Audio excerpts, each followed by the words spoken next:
Hello. Our next topic in the module is about transition to continuity narration. We'll be looking at the history of cinema through a range of practices and how they get transformed over the years since the inception of cinema around the mid 1900, roughly 1895. To the development of a proper studio-based institutional, sometimes it's called institutional, mode of representation, roughly consolidating around 1915, 1916. What we're trying to look at here is how the history of cinema can, rather than looking at the history of cinema in terms of evolution from a non-story mode, non-dramatic form, to a more storytelling, a more organized dramatic form. This is how traditionally the history of cinema has been perceived. Now we are trying to suggest that around 1979, after the conference at Brighton, where a series of historians and film scholars, historians and film archivists sat together to look at the range of cinema that has been produced in various parts of Europe, their perception, their collective perception kind of changed this traditional story about cinema. And something which came out of that is fairly interesting, which says that from the example and the evidence that was present in the archives, we can perhaps conclude that early cinema is not so much a question of an infant stage in the history of cinema or an underdeveloped phase in the history of cinema, but rather an autonomous aesthetic mode of representation. We'll be looking at the phase that follows the first decade of cinema, which is from 1895 roughly to 1905, and try to look at how cinema developed from 1905 onwards to a certain kind of organized studio-based institution. What happened in between? Did things naturally, organically develop towards what we see as happening in Hollywood around 1915, where people were telling us dramatic stories in a fairly continuous manner, stories which could be easily read, which could give us a transparent view of the universe that was being represented? Or are there tensions in this journey itself? If you look at this transitional phase, it's very interesting to see, to consider one question: did films automatically tend to tell stories? Now, from the evidence that we have from 1905, before 1905, it seems that cinema was doing a lot of other things than storytelling. For example, documenting, recording everyday life, recording personal affairs, baby eating breakfast, family scenes, etc., recording political events which were important, but also trying to stage various kinds of spectacles. They could be erotic, looking at women's legs, looking through a window or a room to see what was going on inside.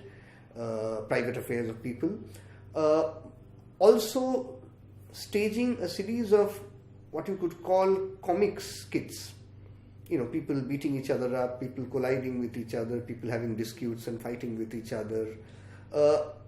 Now, usually they were recorded in tableau, which is in one go, rather than cutting into individual shots which were to be later put together.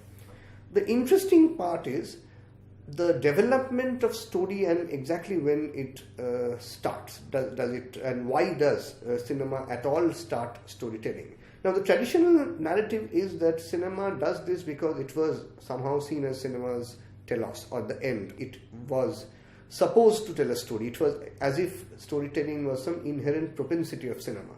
Now, film historians have challenged this notion.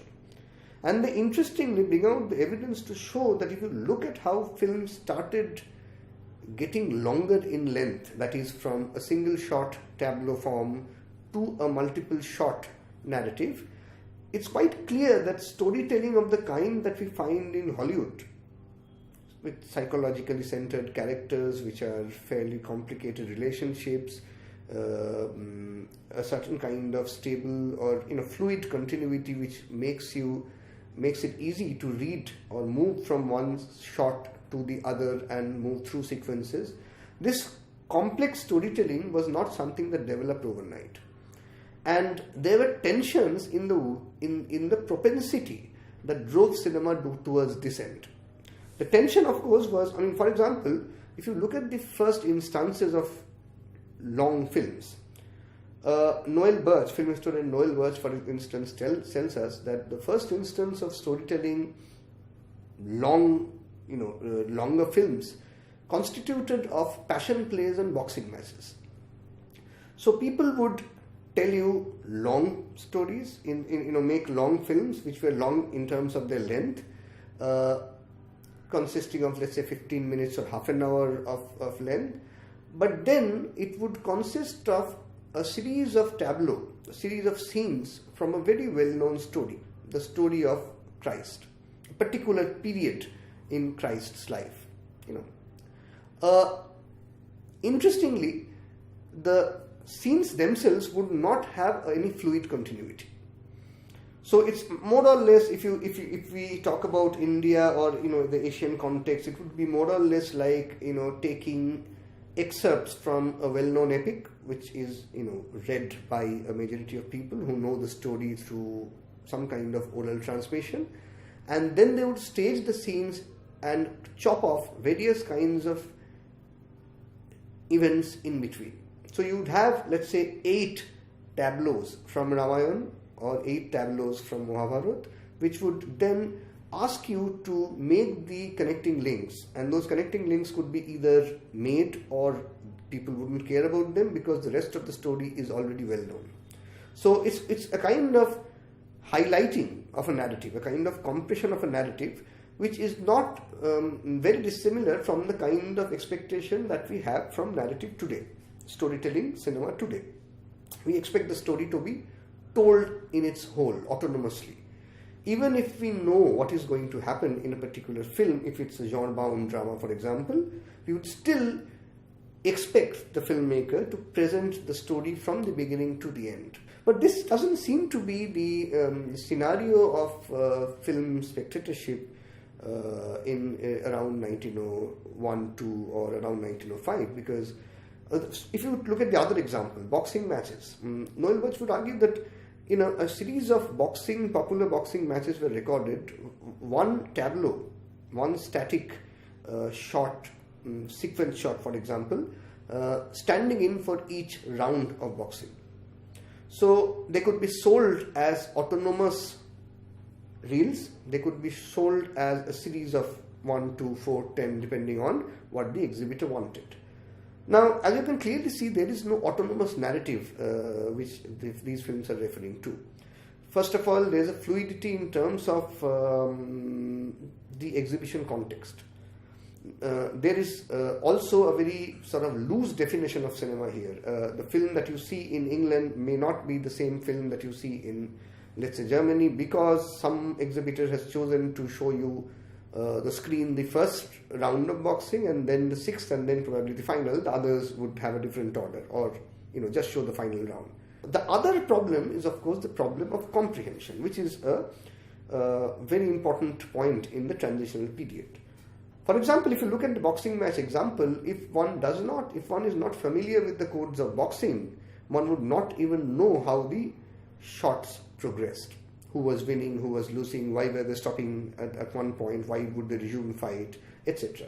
It's like any other sport, you have to be very well versed in the convention of that particular sport in order to make any continuity whatsoever. Now, this doesn't seem to be the case with storytelling cinema as it developed in Hollywood, and as that's the dominant model, and as we know storytelling cinema now. That is, the shots in any storytelling cinema would follow each other as a matter of logical continuity. If a person looks right and there is a sound, then a cut to that particular object, let's say of a broken glass, gives you the sense that, okay, the sound from was the waking glass, and this man or woman is looking at that object right now. So the idea of a continuity, idea of a fluid movement, smooth movement, a transition from one shot to the next, and so on and so forth, is something that is not immediately developing after the first decade of cinema. This is one. The other is to focus more on the question of, let's say, comprehension. What kind of world did the spectator inhabit at that particular point of time? A lot of films at that point of time was being made which were inspired by not so well-known narratives. Sometimes they would refer to newspaper events or extremely local political or popular events. For example, if you look at the example of the film Teddy Bears,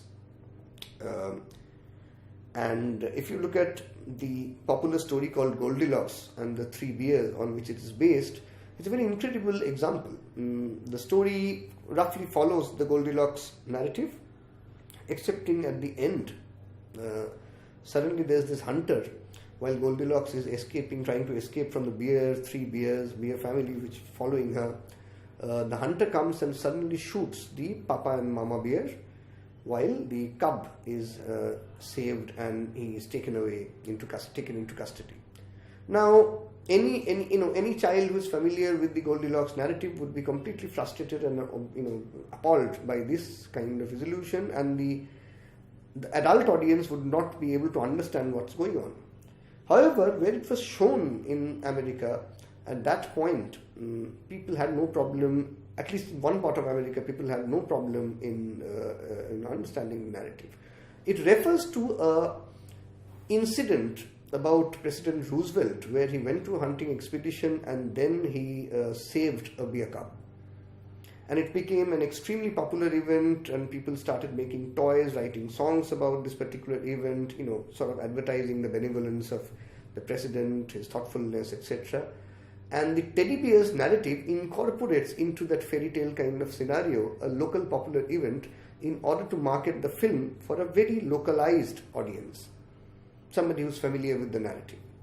Now the question of transition is the question of how this kind of localized, opaque cinematic narrative transforms into something which is fairly transparent. By which I mean one simple thing, that cinema, if it in the institutional mode, cinema in the fairly complex, industrial mode that it was about to enter after 1910 onwards, would produce a product, the institution of cinema which produced the product film. This product could be accessible anywhere, could be read by anybody. There is no resistance that the product would offer to the spectator. Now for this purpose, it was required for the film to be autonomous in the sense that it had to tell its own story itself. So it would have to minimize the number of events which would intrude between the spectator and the film. For example, a newspaper story, for example, a well-known narrative, things which are necessary requirements to fill in the gaps that the narrative is producing. Or a certain convention or code with which, if you're not familiar, the narrative would not be understood.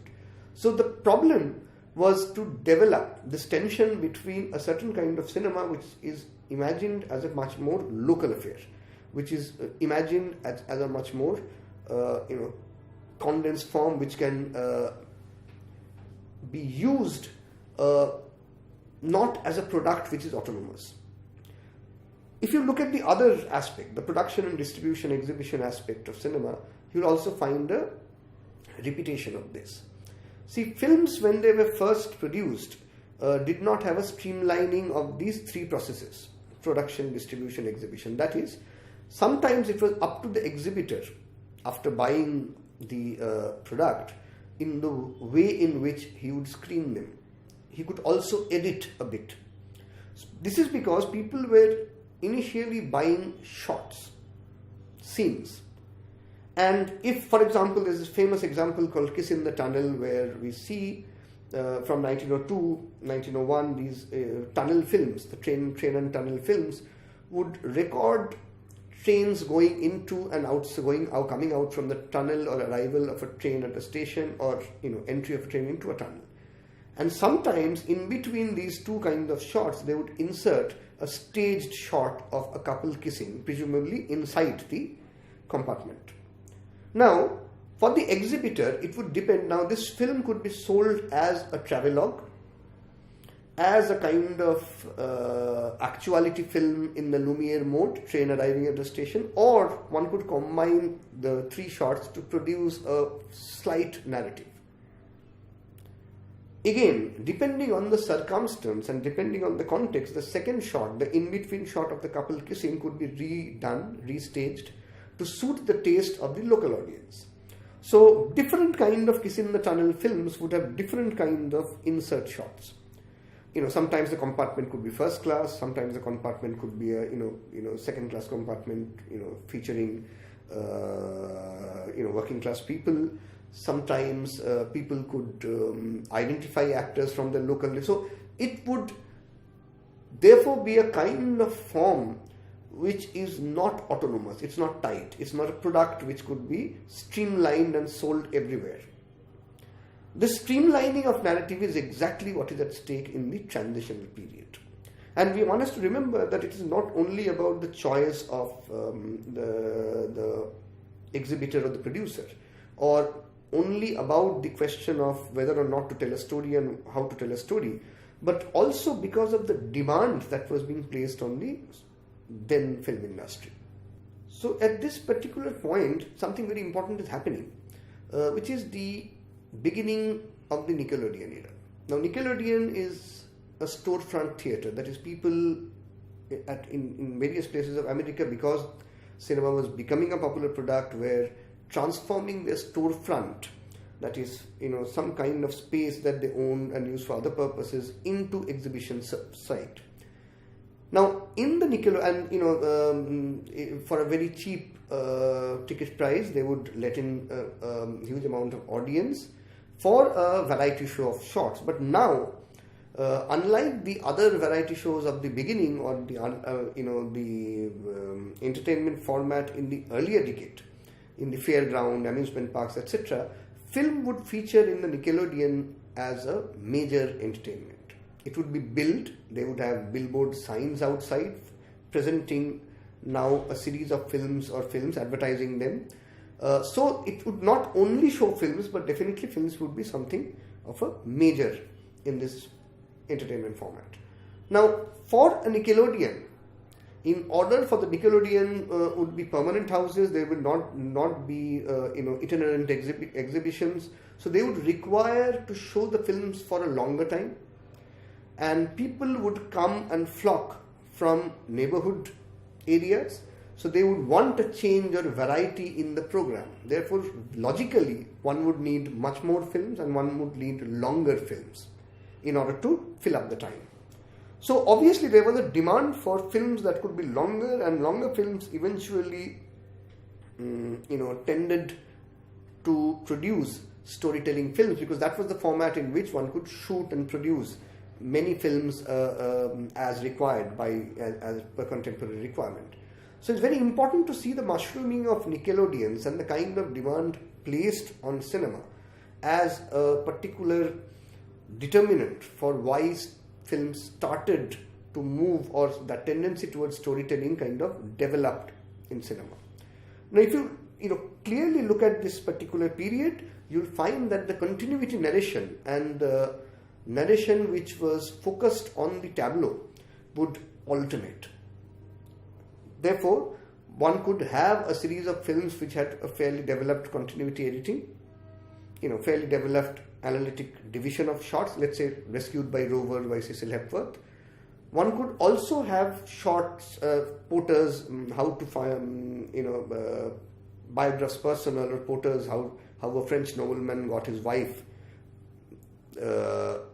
which would be a series of tableaus, each of them describing a chase event.